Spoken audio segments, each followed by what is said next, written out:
Hi everyone. Can people hear me well and stuff? Yes. Okay, so I'll go to the real first slide here. My first thing I'd like to do is just kind of get a sense of who's in the audience and where people are coming from. So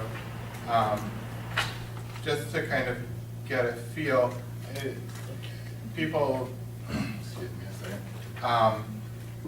I just sort of want to know how many people might be kind of parents or professionals or people on the autism spectrum who want to disclose that, or other kinds of things like that. So how many people work here, first of all? Okay, so that gives some sort of feeling to things. How about parents who, okay. And there anyone on the autism spectrum in here? Again, that's sometimes people don't want to disclose that kind of stuff. So, okay, so my purpose here was to talk a little bit about having an autism spectrum disorder, and also what it's like going from personal experience on the autism spectrum to working with people in general as a mental health professional and someone who's studied social work and that kind of thing, and both on and off the autism spectrum, and also some of the things that have gone into getting from being a child to being an adult and transitioning into that whole world, and from going to having certain kinds of services as a child to providing services and the differences in perspectives that has. So this is my first presentation on this topic. So at the end I might want just a little bit of feedback on what's most interesting to people and what creates the best value, because there's a lot to say. And I want to make sure that it's useful. So I put some photographs in the pictures, and they don't necessarily, in the slides, and they don't necessarily exactly match the content, but I thought they'd go along with it. I thought they'd also give a feeling for some things that are different as a child on the autism spectrum, and also that have shaped some of my experiences in my life. So this here is me on a sander. And obviously I was starting to use sort of gentle power tools before I was potty trained. So just sort of the sense of I really love tools and objects and stuff as a kid, and that's one of the features that's not part of the sort of official diagnosis of having an ASD, but is really prominent, is that focus on objects and things that vibrate and have fun characteristics to them like that. And sort of from the whole perspective of, I've listened to a lot of lectures by people, mostly typically developing people or different people, or people with other kinds of things going on who are researchers in the field, clinicians, parents, other kinds of people. And sometimes I think some things get lost in that perspective. And so when we look at the play of children, for example, which is a big issue in early development, I think there's learning potential in different directions that all goes on. And so this, for me, was just sort of a strength of it. And I think a lot of times we deprive children in general of real access to objects that actually do things. So with that said, I thought I'd talk a little bit about some of my education and background in this field.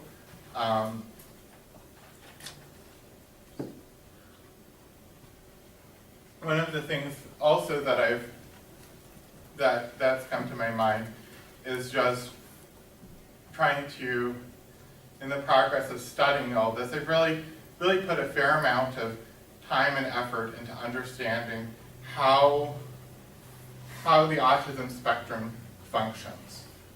And part of that's been for my own benefit, especially earlier on in it, in the fact that I didn't want to be stuck with a lot of social difficulties and other kinds of things like that, or processing emotional situations or sensory stuff. So I've spent a lot of time just generally kind of problem solving and working through that kind of stuff, but also integrating some of what's in science in the field and studying some of these sort of clinical professions that actually that actually work with people on the autism spectrum, or even if they're not working with people on the autism spectrum, they probably should be doing a lot more, which is what I would say about social work as a profession.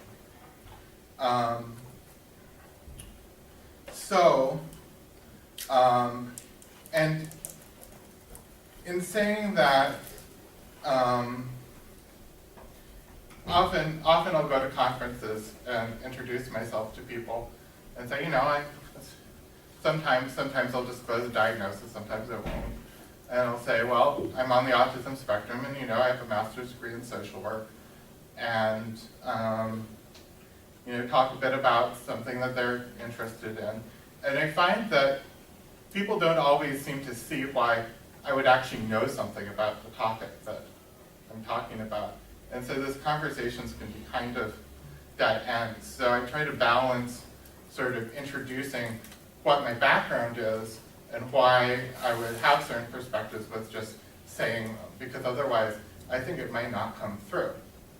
So my formal education in this field is I have a bachelor's degree in psychology, and I have a master's degree in social work, and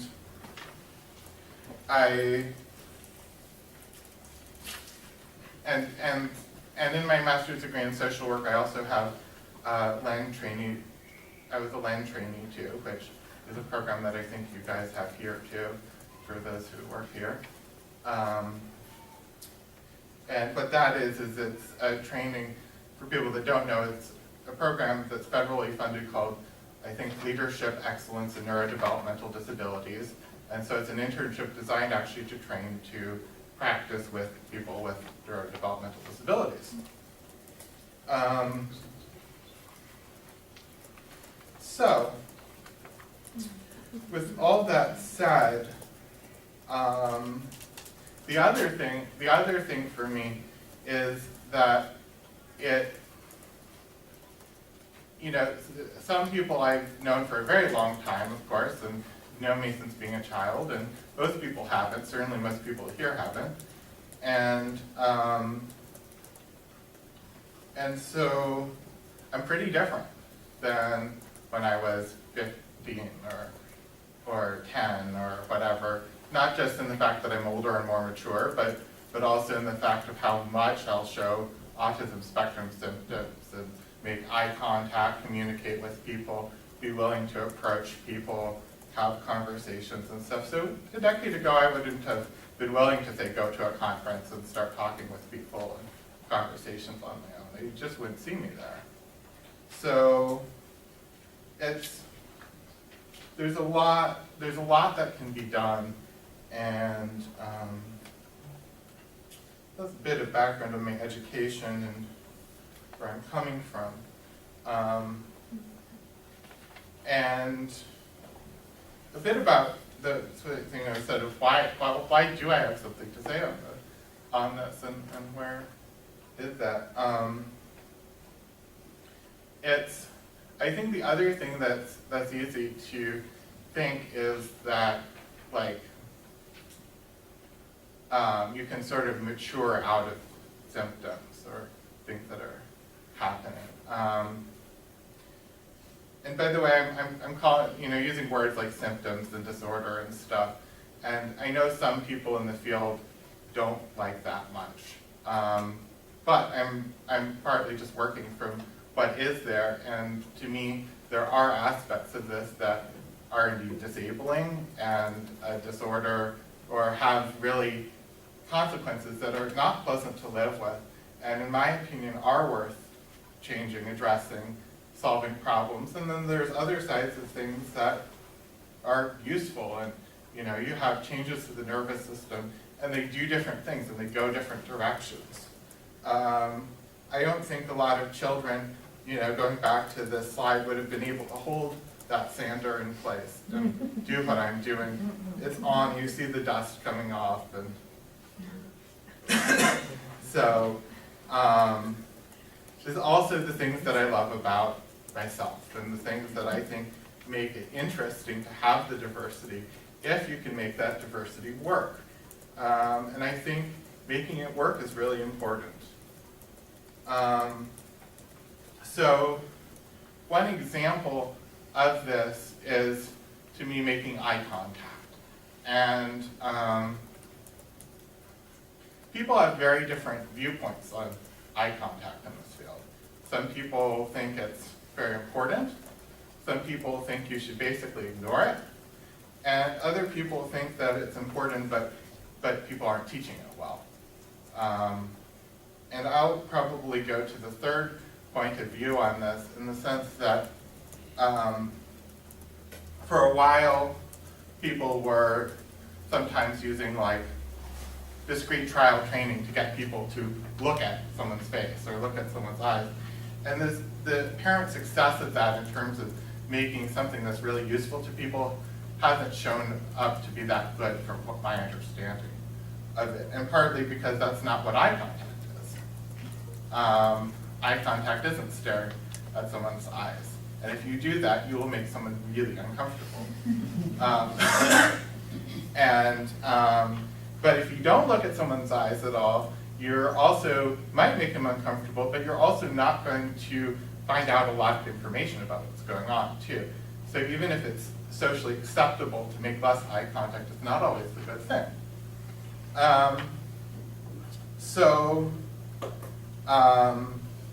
But what's not necessarily obvious, if you haven't gone from the point of view of having an autism spectrum disorder and making less eye contact to try to do it, is what's actually involved in that process. So I thought it'd be illustrative to kind of sort of put that out as an example of problem solving with things. So, for example, so there's the behavioral component. There's just what is it that I'm doing? And first of all, if you want to find a description of what the behavior of eye contact is in a clinical literature related to autism spectrum, you'll have to dig deep into eye tracking studies and stuff and try to put together the information for yourself at best. And if you want something that's oriented towards a person on the autism spectrum, good luck. Or parents or professionals even who would be providing services. So that's that's sort of an example of things. So there's the behavior, but then the fact is you only have so much control of a lot of these sort of expressive things or perception. So there's an emotional component to it. There's what's the information that you seek when you get it, and how does that feel? And then what am I going to do in response to that? So if I make eye contact with you, I perceive your emotion, and I react and I recoil, and I have an anxiety response. That's not a socially valid behavior. It is a socially destructive thing to do.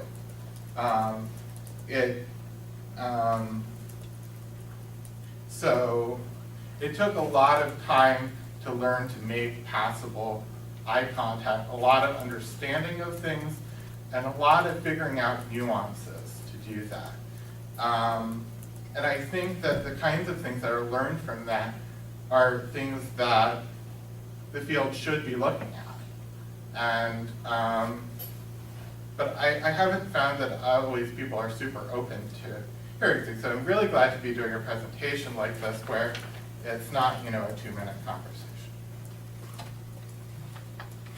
So, I guess the other thing I'd say there is, in general, to me, life, if you want to live well with this, it's about looking at everything and being willing to change everything and not being too closely stuck with any one self-image. Like, you know, I'm this person who, you know, if I were to be socially acceptable, I wouldn't be me, you know, something like that, which is, you know, I am me. I'm really glad that I've changed in the ways that I've changed over the years. So I'll go through some of this background stuff somewhat quickly. I wasn't diagnosed with an ASD until about, I think, something like 1990, when I was like 7 or maybe 10 or something like that. I'm not doing the math now in my head. The reason that I did that is I had learning issues, mostly. People knew that I had social issues too, but it wasn't really thought, you know, popular to think of that as autism spectrum stuff in the general public, what we were when I was a kid. But I went in for get some thorough evaluations, and I got a diagnosis of PDD, which eventually changed to ASD, well, eventually changed to Asperger's syndrome, and now would be changing to autism spectrum disorder, depending on how you look at the situation. And so, but that's kind of how it got started. Probably if I didn't have learning issues, I would have never been either diagnosed till I was maybe almost an adult, I'm guessing. And I never really learned much about what that meant. My family never really learned that much about it until I started finding out about it on television, actually, and stuff like that, and saying, oh, wait a minute, this sort of fits me, this sort of makes sense, and let me do something with this knowledge. Because we got a lot of vague information from professionals, sometimes contradictory stuff. And then there was the whole issue of the school system. Now, I never got any kind of direct services or support from schools on social issues or any direct symptom of that's part of the diagnostic features of ASD. But they are part of, I think, all the same neurodevelopmental issues, meaning they're, you know, the same changes in my brain that create ASD also, I think, are very much associated with the fact that I have issues with reading and issues with mathematics and other kinds of things like that, motor control stuff. And so I did get some sort of services for those types of things. For anyone who's been involved with the school system, you're very lucky if you've come out of it without having to do a lot of work or fighting to really get what you need to.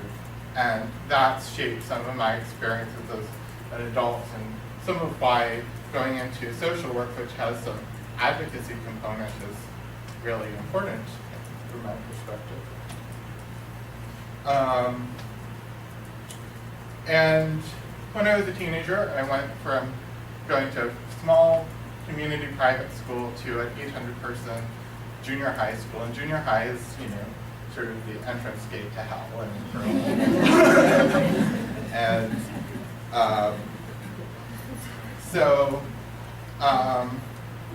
What were very good social skills that I sort of putted along with became situations that were very unpleasant sometimes.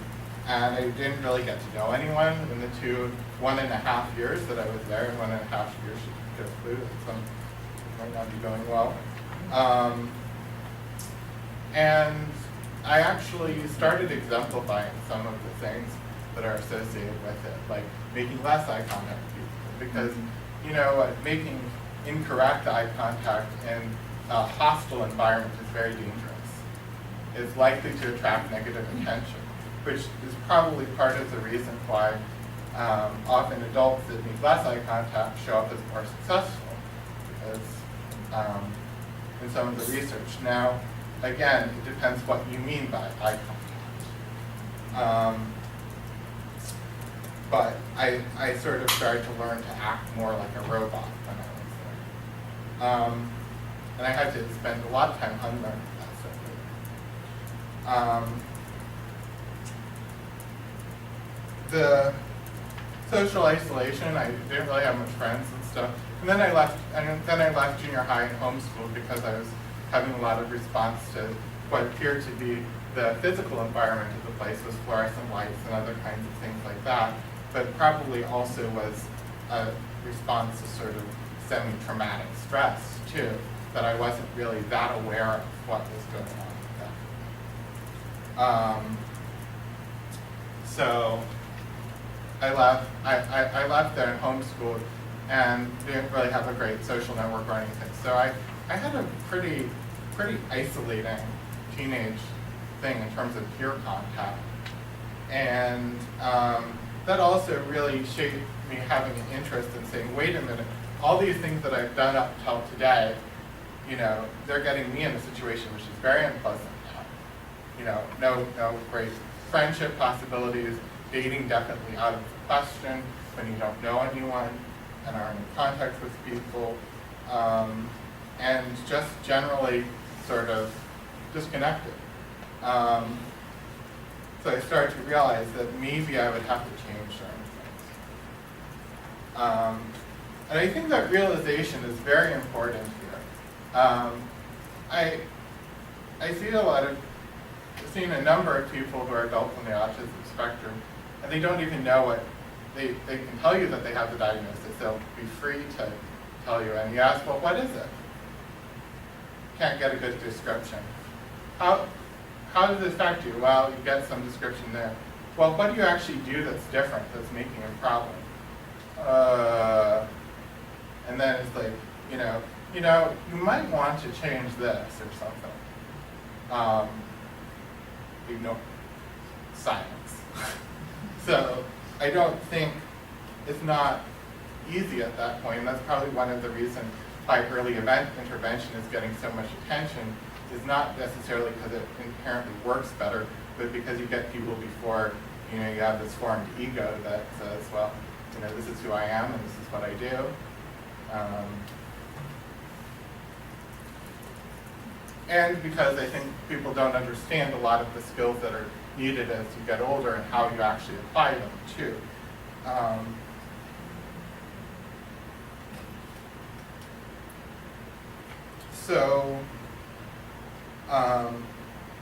But what look like normal or more normal social skills that I have are often based on a very untypical way of seeing the world.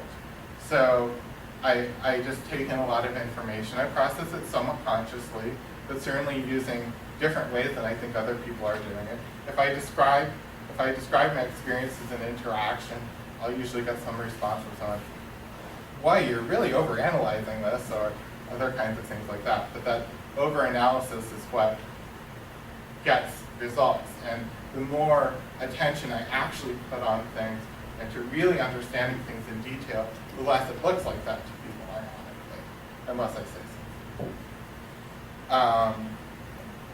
But that sort of gives the feeling of being both not always able to, for people who are typically developing, to relate to my experiences easily. And it also means that a lot of people on the autism spectrum don't.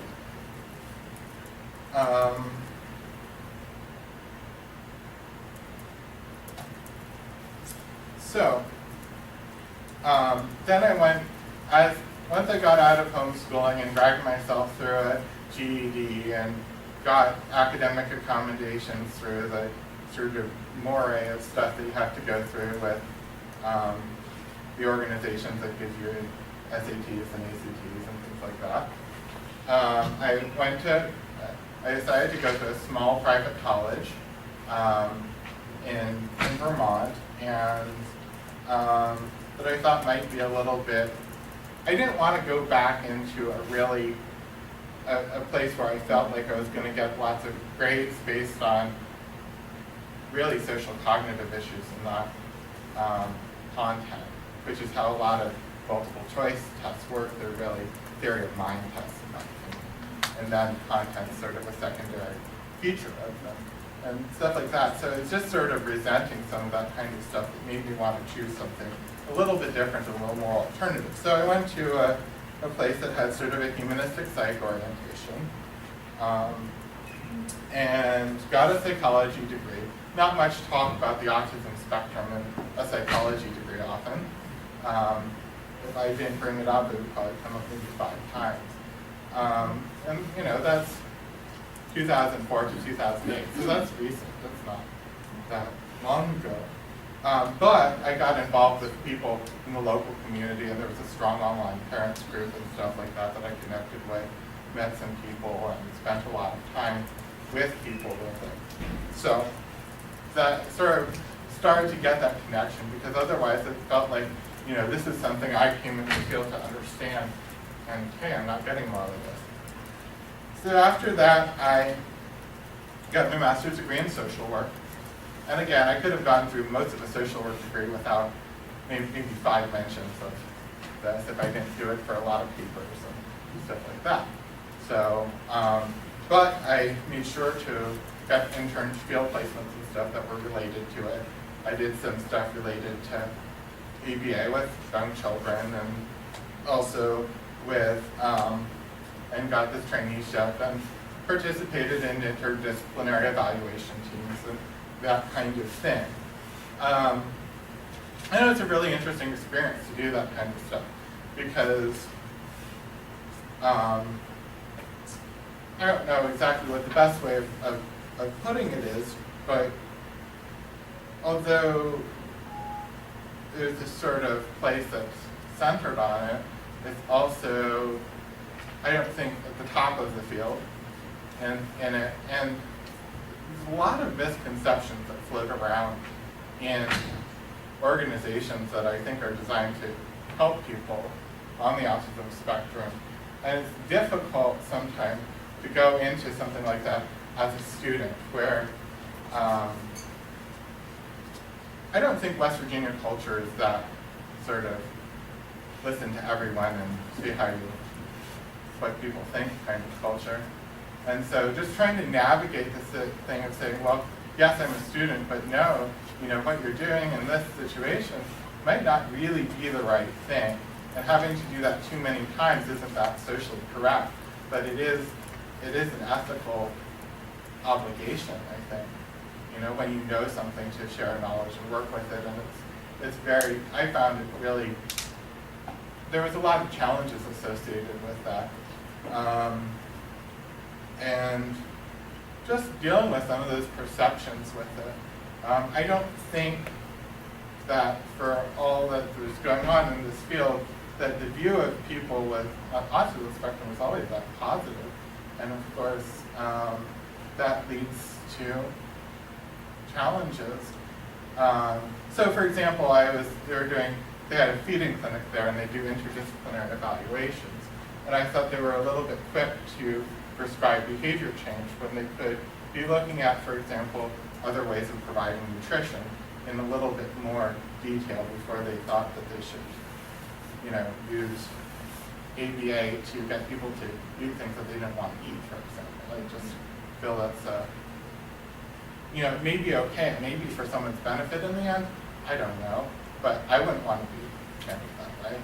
I want, you know, if I don't like, you know, wet fruit, you can get dried fruit, you know. So that's a kind of thing that came up in that sort of experience.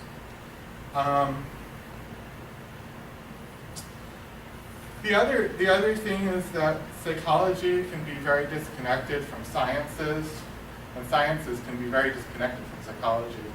And even though they're theoretically the same field, you have people doing brain research over here, and then people thinking of clinical methods, and often they don't, and behavior research and all these other things sort of in between, and the connection isn't always that clear or well thought out. And that was one of the things that I felt like, because I'm a more scientific person by personality, you know, I like tools, I like systems, I like things like that. But that, I didn't really have the educational history that would get me into sciences, these things.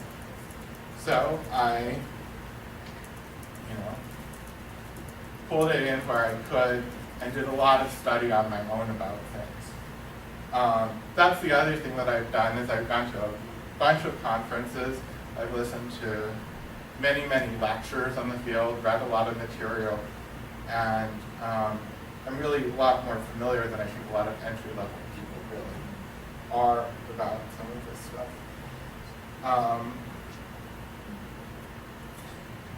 And I've also spent a lot of time with adults on the autism spectrum too, which is interesting.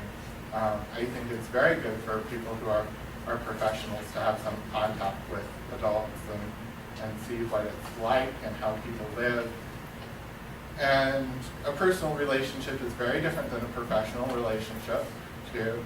And it was interesting. I mean, you get to, first of all, it's a great reflection for me, because some things that I had done, I could see, oh, well, this is why people don't like this so much. This is really annoying for me, and I've done this. But, I think I better do something different here, because autism spectrum traits that seem like why are people bugged by this? When you look at it from a perspective of an outsider, it can be very different to see, well, oh, this is as annoying to me as it is to other people.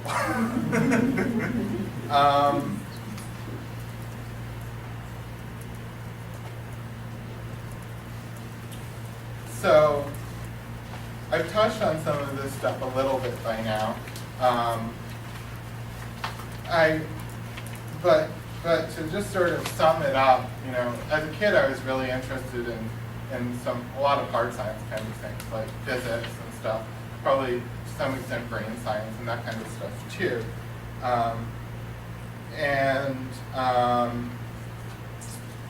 And I had a lot of math issues that were not really dealt with well in my schooling, and issues. And then I had to leave school because schools wouldn't deal with my situation. I really wasn't prepared in any way to go into some of the kinds of things that to me were most, I think I fit in most with.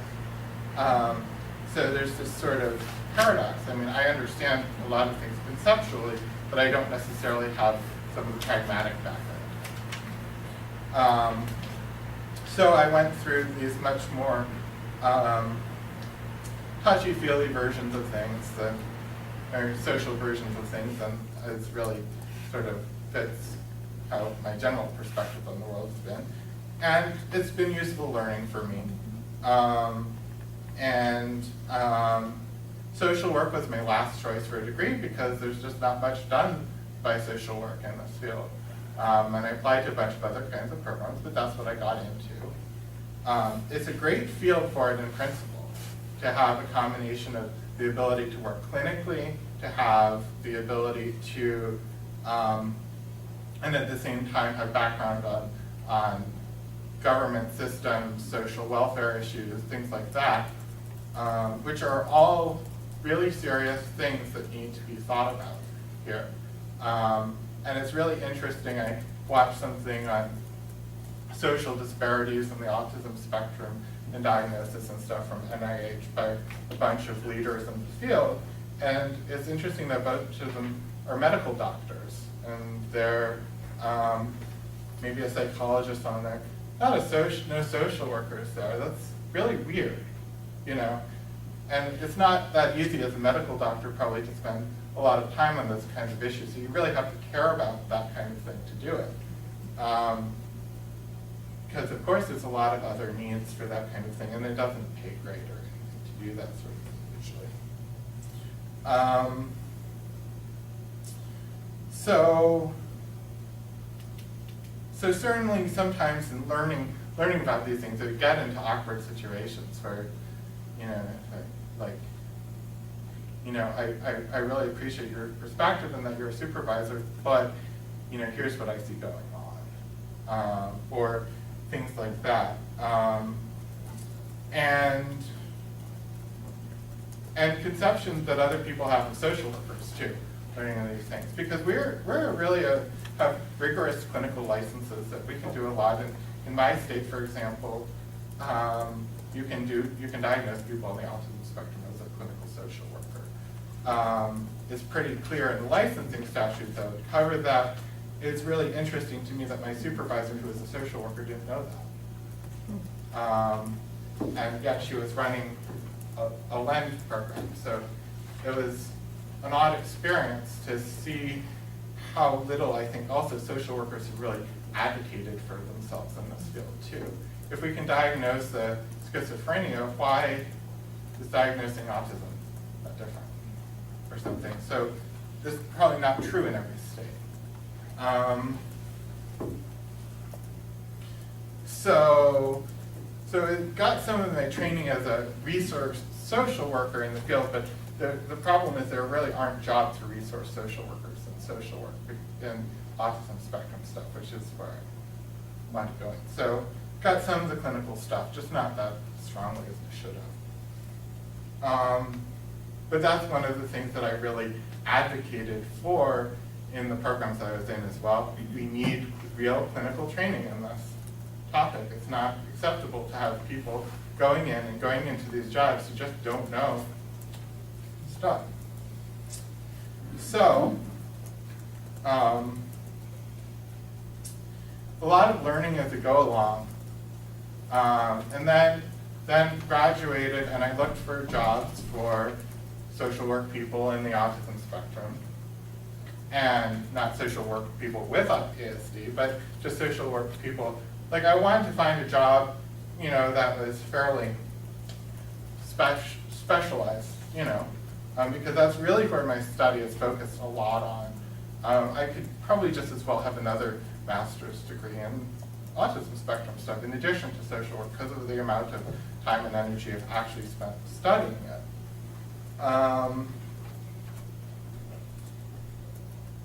I couldn't find any evidence of the availability of such positions outside of major university centers like this that were relatively far away from where I am. So it's interesting. The jobs just aren't structured that way. So without a lot of experience in being able to sell yourself on an organization directly, it's tricky. So I ended up doing some sort of my first job in the field has been doing in-home mental health stuff with some people with various neurodevelopmental disorders, including some people with autism. I've worked with someone with Fragile X briefly, maybe some fetal alcohol stuff that wasn't really diagnosed, things like that. And it's challenging work. I mean, just going into a family of people who, you know, if you're at conferences, you see, you know, a lot of parents who have taken a lot of effort to understand what an autism spectrum disorder services and kinds of things like that. It's really weird going into a family and them having a child with autism and knowing nothing about it and not necessarily even wanting to know much about it. Very strange experience, especially having studied or things like that. So it's been a lot of, and where I'm not starting off with some big training in some specific method too, which a lot of the way these jobs in the field are structured is they're methodologically oriented. So you have a job doing discrete trial training with 3 to 5-year-olds in this center or something. That's not how we're trained as social workers to operate anyways. And honestly, a lot of people need much broader, more, you know, inclusive services than that kind of stuff, even if they need those services too. So I've just been sort of exploring that kind of stuff. The challenges of going in with a family or working with people directly on the autism spectrum are not necessarily the things that people, you know, think about. Like, I've had some people say, well, you want to do counseling and you have an ASD, and like sort of look at me funny. places like vocational rehab or things like that, where they shouldn't probably be saying that. But that's the reality still, is this perception. The problem is that when you strip down from the sort of behaviors that describe ASD and the, DSM, for example. For people who don't know that, that's just sort of the standard diagnostic manual in psychiatry that everyone uses. You get the fact that you really have differences in the way that you process sensory experiences, that you process emotion, that you process thought, all those things, even body movement, things like that. And so, once you strip away one level of symptom, you're really left with another level. Whether people think of it like ASD or not, that's just how it works. So I may be able to interpret a social situation correctly, but I may not be processing the experiences the same way. I might get overloaded. I might have other things happen to me. Going into a family with a lot of anxiety is a really intense experience to me, because sometimes you just sort of get into that state. People are very socially resistant. It's one thing to have social skills with someone who actually is friendly. It's another with someone who's oppositional defiant towards you. That's a very different type of social skill that's required. It's been great for getting rid of social anxiety, by the way. Because, if someone's like, trying to throw everything at the book in you, and you're trying to have equanimity in that situation, it's like, wow, I don't have to worry about other people being, not liking me or whatever, and still have to pay attention to other people. But so I've enjoyed getting a chance to have some of that kind of experience. Very seat of the pants kind of approach to things. It'd be really interesting to have some mentorship in this, but that's not how it's worked. And really, when it comes down to it, I strengthened my ability to relate to other people a lot over time, but it's still not my native language in a way. I'm really more of a theory person, a systems thinker, an analytical person, and there are some challenges working with people who really can't interface with that directly at all. So it's just a little bit about kind of what it's like. I think that's kind of, you just don't see that much about how emotion is processed really talked about when you read about these kinds of things. Even though everyone knows that people on the autism spectrum are experiencing things differently and have different emotional reactions to things and stuff. Part of it, I think, is that there aren't that many people who have been identified on the autism spectrum who then actually learned to solve some of the problems and actually can say much about it if you ask questions. So I think that the field has got in a habit of not really investigating what knowledge could be gained that way from people. So looking to the future, my interest in all of this going into the field has really been to help some people directly, but really also to really understand how, after spending all of the time and effort to problem solve things in my own life, that's a lot of investment, and that's a lot of time that, if I didn't have an ASD, could have been spent other places.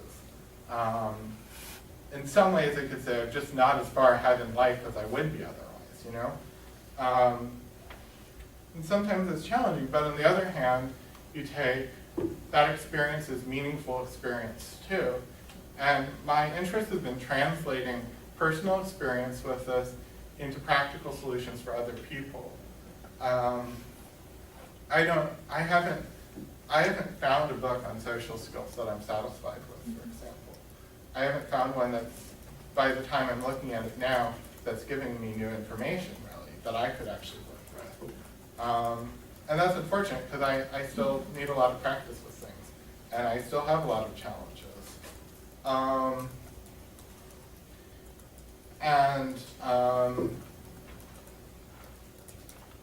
You know, even if it averages out to being something like typical isn't that special anywhere, if you ask me. It's not bad either, it's just not, you know, the idea that everyone should somehow want to be average, I mean, you know, none of the role models in society are average people. Because they put more into things. And so, just like to have some of these things turn into useful help. And it's not as simple, certainly, as explaining it for most people. Like, you know, talking with adults on the autism spectrum who are having some real challenges in life sometimes, I found, you know, I haven't been able to just say, well, you know, you could do this and this. And if they did this and this, there probably would be a difference. But there are a lot of obstacles to it. So clinical stuff is a lot more than just knowing the right answers. But I think it would be, one of the things I would like to do is I'd like to do more presentations like this. I'd like to write about this stuff and give people perspective. The nice thing about working with actual children or adults is just getting the experience of, well, how do you actually take this stuff if you're not that person reading the book who can make that decision and do it. But the other thing is, I think people who are in the autism spectrum need resources that they can go to that aren't people, you know, which is like books and stuff like that, because going through a professional isn't always very accessible. It's not accessible in terms of access to even find someone. It's not accessible necessarily in terms of personal experience, personal trauma history, kind of thing like that. And one of the things that certainly is clear to me is, you know, often after people have been through years of services of varying quality and varying comfort levels, that there's not a great experience of, you know, the different professions that may have been consulted over time. And certainly that's one of the things I found that I had to get through when I was in, you know, LEN training, and just goes to various different professions. It's like, well, you know, it's like harking back to some not very pleasant situations as a child. Not maybe people who were doing good jobs at what they were doing, but they weren't always nice situations to go through. Like, you know, occupational therapy or something isn't always fun if you're focusing on something that you're not good at.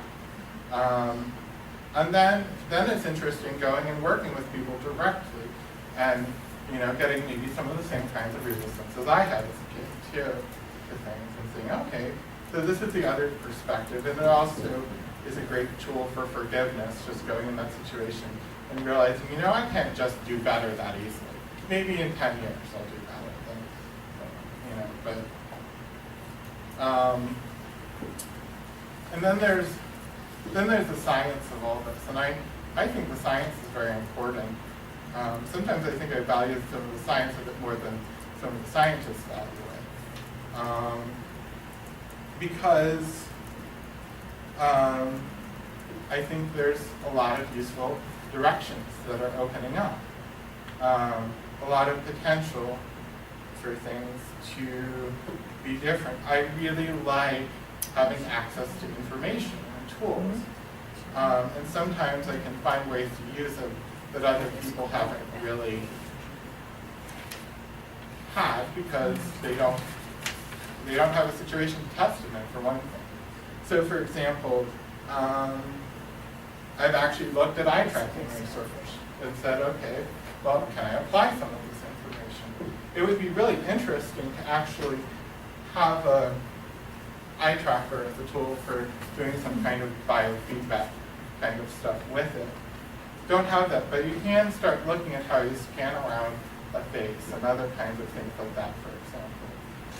I think the brain research is really interesting when it's good research because it allows putting things into context and having some understanding of why some things might be challenging based on the characteristics of knowledge of something that's more than, if you just try to explain something like this is difficult for me, that's usually the answer is, well, it's difficult for a lot of people.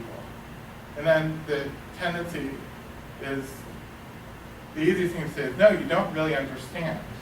And then the question is, well, what don't you understand? Do I understand, And so, what I think a lot of people don't realize sometimes is that there's more value in knowledge than just clinical use of it. Knowing how your brain operates has advocacy value too. It has personal understanding value. Just as an example, and of course we don't know that much in certain ways about some of these things, but I would really love, I think one of the things that's also been disappointing to me is on the one hand you have a great deal of resources going into understanding autism-related stuff, but not so much resources in giving people access to it.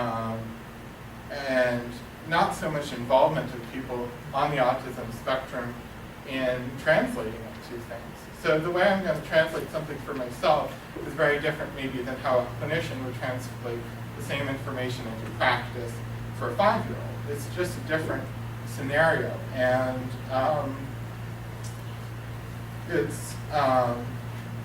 so if I had my gifts, first of all, I would love to move. But the other thing is I'd like to have access to some of that information. And I'd like other people to too. I would love to see how, something more than a statistical information on how I process things differently from other people, that could be a basis for learning for things and testing things and stuff like that. And the truth is, of course, that these things require a lot of resources. They're not available to the consumer. They're not easy to get into academically either. One of the things that I did when I got out of my psych degree is apply to a bunch of research-based psych programs too. So the average GPA of people who got into some of these programs is, some of you probably know, is like 3.85. And maybe 1,550 GRE score. And a bunch of lab experience before getting in and stuff. So, I don't know how you compare that necessarily to 25 years of experience on the autism spectrum as a knowledge tool, but certainly if you're walking someone who's an employee, it's easier to think of someone with the 3.585 grade point average and whatever possibly for people. So I certainly didn't get into that kind of thing when I applied last time around. And that's why I'm a social worker for now. But I still think that that's some things that I think should be connected. And to me too, I'd love to just have the chance to work with people with similar interests and really have some synergy in developing things and stuff. And it's not been that easy to find. So that's sort of a lot of, I have another slide now. So that's sort of where I've left things in my life and my experience with things. But we have time for questions, and I'd like to at least allocate 10 to 15 minutes to that.